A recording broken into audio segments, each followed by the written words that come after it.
Talk to us about what you're seeing. You are a part of an organization that is the political home for Black women who would like the ability to choose in many ways. Talk to us about what you're seeing on the ground as we near the end. I should say we near the end of Election Day. I've been shifting from saying Election Day is November 5th to saying the last day to vote, the end of election season Mhm. is November 5th. Talk to us about what you're seeing on the ground.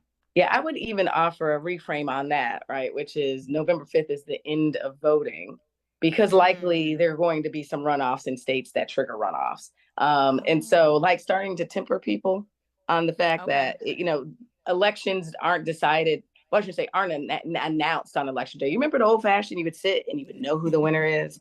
And so, Right. unfortunately, that's, that is the product of we are actually we have close elections, and close elections means that we have to count every single ballot. Mm. That being said, people are still this excitement that happened on July 21st with the switch of the vice president becoming, announcing her presidency and then ultimately becoming the Democratic nominee. I think the people are growing with some angst about this election Mm. cycle, and there Okay. is obviously a discussion. What are the issues that should be front and center in this conversation?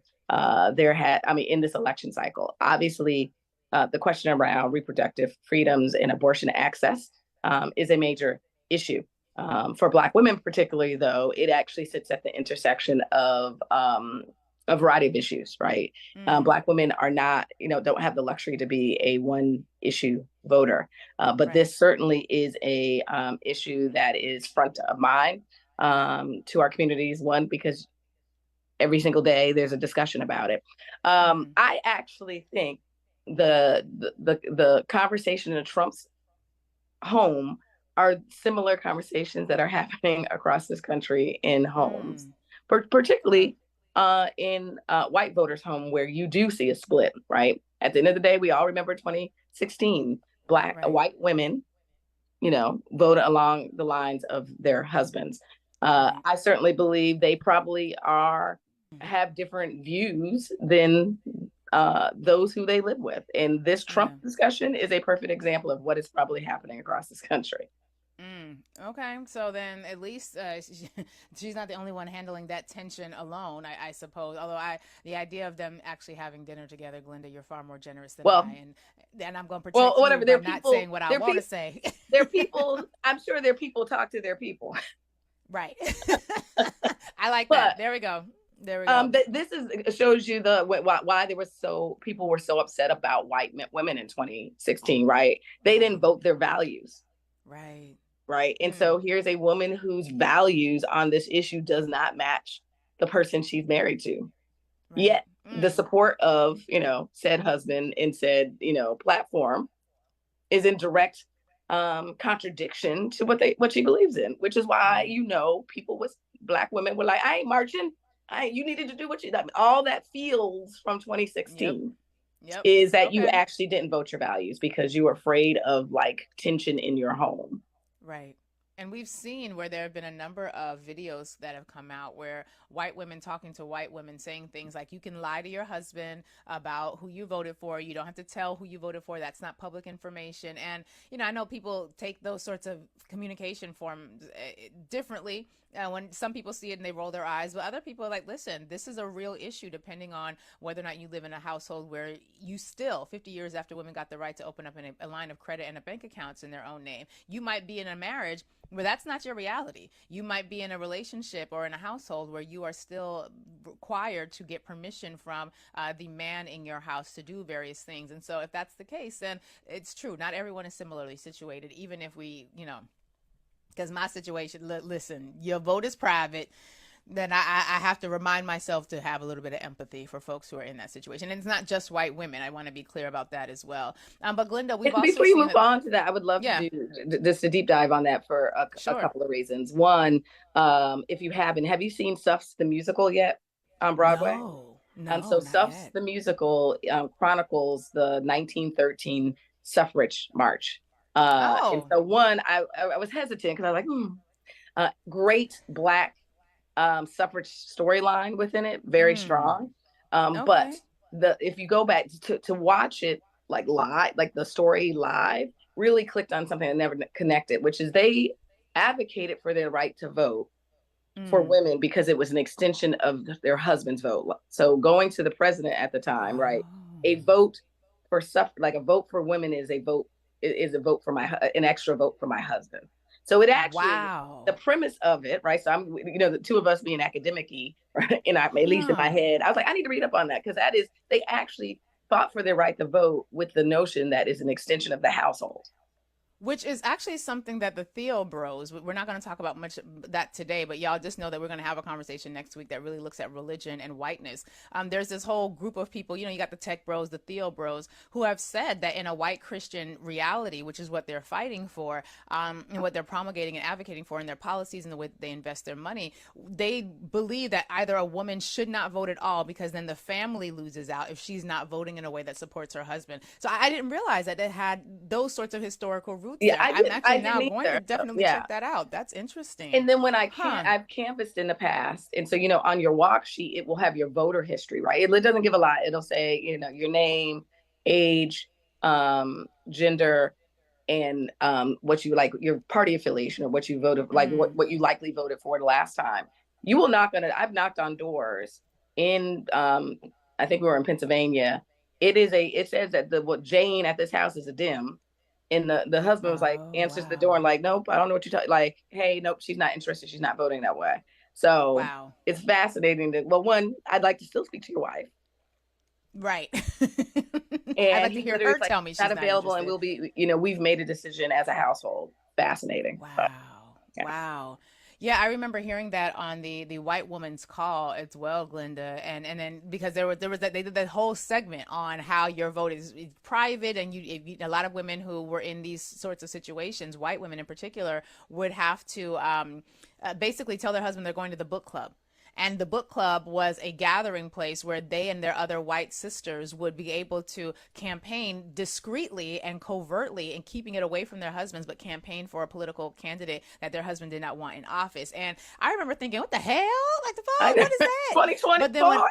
in 2024, because it was a substantive component of the conversation. And then I remember coming back on this show, and other women in the Urban View audience was like, child, can you believe that? And I mean, like, I was interacting with people on Twitter, which I don't often do much now, but it was like, wow, like, that is real. That's a real situation that when I'm thinking about organizing as a woman, does not even cross my mind. And maybe it should, right? That speaks to a lot of privilege that I have, and in the nature of the relationships that I've maintained. But that's something that we really should be more mindful of, particularly as we're entering this era of cross community collaboration, and GOTV. I don't know if you had a chance to see Liz Cheney last night when she was campaigning for Vice President Kamala Harris. And, what a world we are in, Glynda Carr. I remember Dick Cheney being like Voldemort. Like, I remember, all of these divisions that now we're in a moment where people who are trying to see the best in the nation, who are trying to create an environment where we're not just completely throwing it all to hell, are collaborating and coalescing in some different ways. What are you seeing as it pertains to the Black women who are in key races? I'm thinking about Angela Also Brooks, the sister out of Pennsylvania, whose name escapes me at the moment. But there are a number of key races that you've been keeping us up to date on. Where are we with some of those? Yeah. So again, this year isn't about a record number of Black women running for office. It is actually the deepness and of the bench, and the Mm. significance of the races that they're running. Obviously, the top of the ticket is a history making opportunity, but we also have an opportunity in this election cycle to send at least two Black women to the U.S. Senate, right? Wow. And they're in neighboring states. Lisa Blunt Rochester in Delaware, Yes. who is a current Yes. congressional member, and then at least Angela also Brooks, who is running for U.S. Senate in Maryland. Not technically a battleground state, not one of the Mm. 7 states for the top of the ticket, but it is certainly a state that is important in regards to what party will be um, In power. in In the power. Senate. And Yeah. so you would assume it's Maryland. It's a Democratic seat. It has historically always been a Democratic, held seat. Enter in former Republican Governor Larry Mm. Hogan, who had Mm. high favorabilities as a governor across Right. party.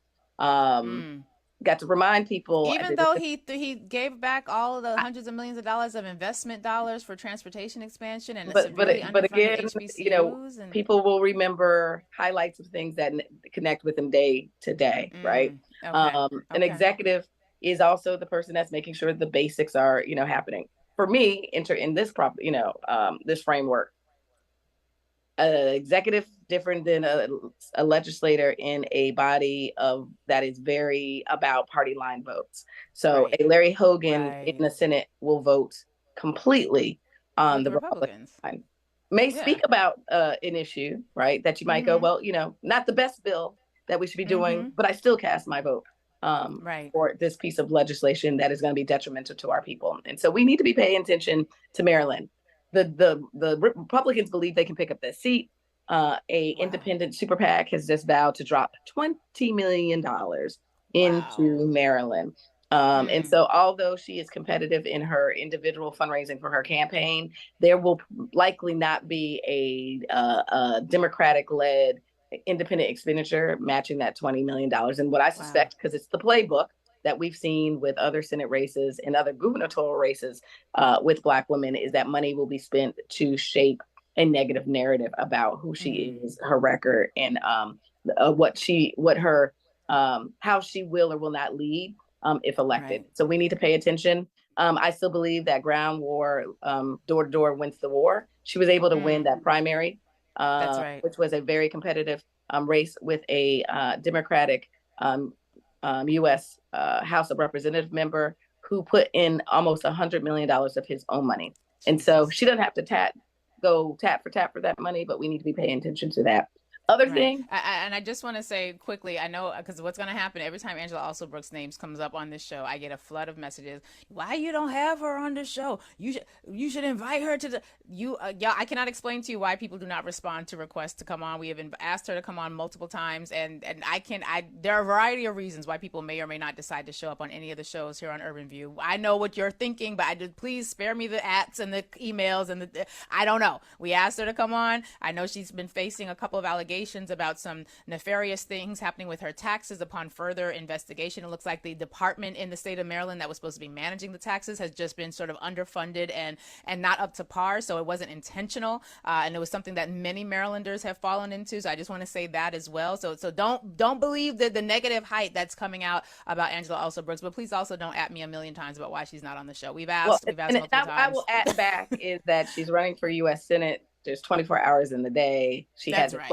She has a full time job. She's still the executive county executive, and so some of this PG is just County. PG County, right? She has a Yeah, 9 to 5. She is campaigning in and around her full time job, and so some of that's this right. is, the notion is just where the places. I will tell you, as a campaign, so someone that's worked on campaigns, that this is Yeah, also about. She has to speak to her to voters directly, and that is that's like right. face to face. And I would also say she also has to be holding and be present for her constituents at the same Right. time. I don't think it is That's a right. slight that this is not an amazing program, but it is just based on like Oh scheduling. yeah, exactly. Because I know it is, but I just want people to know. Please spare me the onslaught of messaging.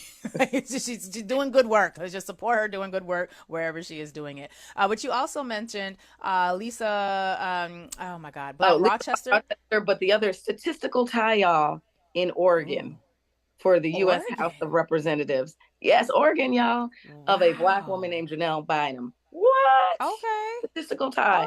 Okay. Again, there's going to be some Mm-hmm. pickups. And Mm-hmm. so please go check out that race and check out Janelle Bynum. She is a sitting state legislator running in a very competitive race of a district that, Wow. doesn't look like, the urban view. But it Yeah. shows that that constituency she serves as a state legislator in the work she's done as a campaign in her campaign. People are Wow. excited about her candidacy, and that would be a Okay. pickup for the Democrats. Oh, Uh, which we need. Which we yes, so need. it would Because be New a York what? certainly did not hold up its end of the bargain when it came to House seats. Thank you to the census and former Governor Cuomo, who sat on them census dollars, and we fell 70 census forms short, which is why we lost some seats. Anyway, I'm sorry. I'm still bitter about it. Redistricting, I'm still bitter. I'm still bitter.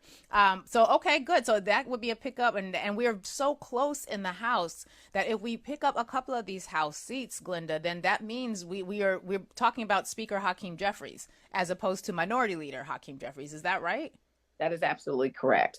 Which is Mm, why there are, the changing of the demographics of America and the changing yeah. who's in leadership, right, from a race, ethnic, and gender perspective is part of why there is this bubbling up of a very politically toxic and racially divisive time. We are Mm, talking about come the end of voting and when all votes are counted, that you potentially will have a black president, a black woman president, because gender matters wow. here. Wow. Very clear. People are excited about the black woman justice who is touring with her book. So she's visible right now, and Mm, a speaker whose name Hakeem. And so let's go with the name Speaker Hakeem, Hakeem. President Kamala, and Mm, Supreme Justice Katanji. So some of Katanji. this is Ooh, just their names, yeah. represent who they are. They, the way they show up and who they are from governing and just who they like. People are threatened by that rise in political leadership of Black people. Mm. Yeah, wow. I'm so glad you broke that down. So we've got Oregon for the House. We've got Angela also Brooks in the Senate. Lisa Blount Rochester. I think I said Pennsylvania earlier. You corrected that, but with Delaware, what are we seeing from Lisa Blount Rochester? And please correct. I think I'm saying her name wrong. What I'm so Lisa Blunt sorry. Roch see now you done messed me up. L I think that's it. I just feel it's like I put the like emphasis on the see, I wrong was like word. Lisa Blunt Rochester. Yes. Lisa Blunt Rochester. So All those that is women with these multiple names, so all that's a, these multiple that's last names. a Democratic stronghold. It is obviously where the Bidens are. She Mm, has run actually statewide since she was elected to Congress. For those who don't wow. know, Delaware actually only has one U.S. That's House right. a representative That's because right. of population, and so she runs statewide every 2 years. So she was Okay. uniquely positioned to step in that. She also was the commissioner of labor, and so she served that state on the cabinet level for years. And so that's exciting. I would also say that two things. We should welcome the newest member of Congress, LaMonica McIver from New That's Jersey. right. She That won is a special election correct. last week.